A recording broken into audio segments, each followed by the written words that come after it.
ओ दाह दियणी आहे दस्तगी रखे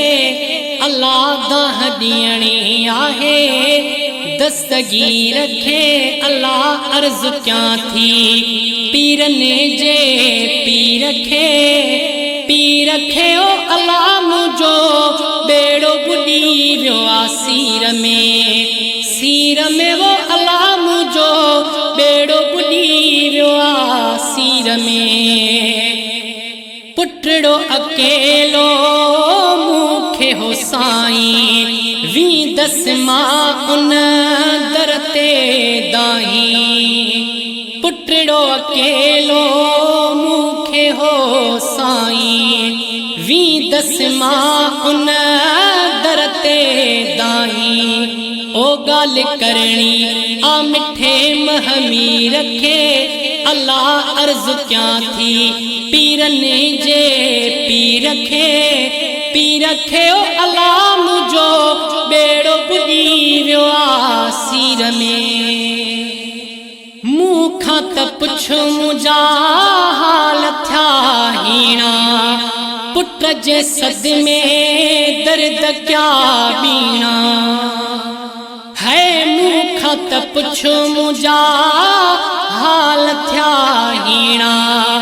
पुट जे सद में दर्द क्या बीना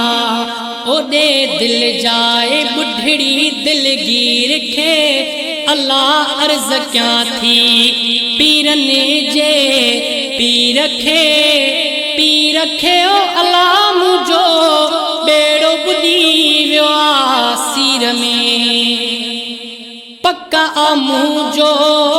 बेड़ो तरंदो सैयद सदके वेढ़ो वसंदो है पक्का आ मुझो बेड़ो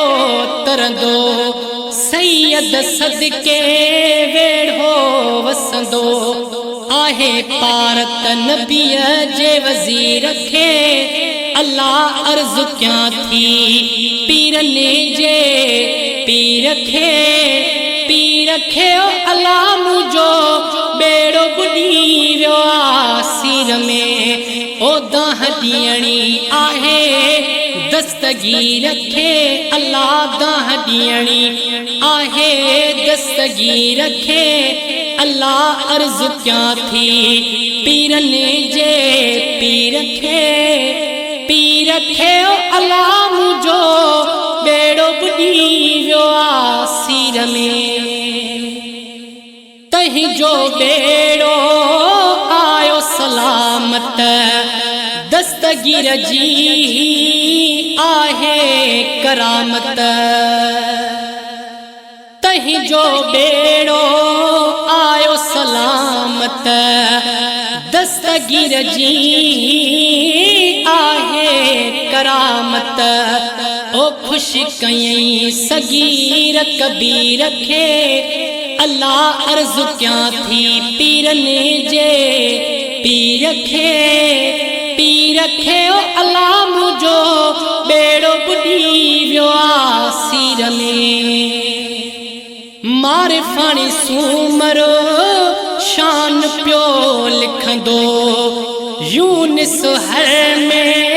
फिल्म पियो पढ़ंदो मारे फाणी सूमरो शान पियो लिखंदो यूनिस हर में फिल्म पियो पढ़ंदो ओ गंज दींदो सदा हिन फकीर खे अल्लाह अर्ज क्या थी पीर ने जे पी रखे ओ अल्लाह मुझो बेड़ो बुडी वियो आ सीर में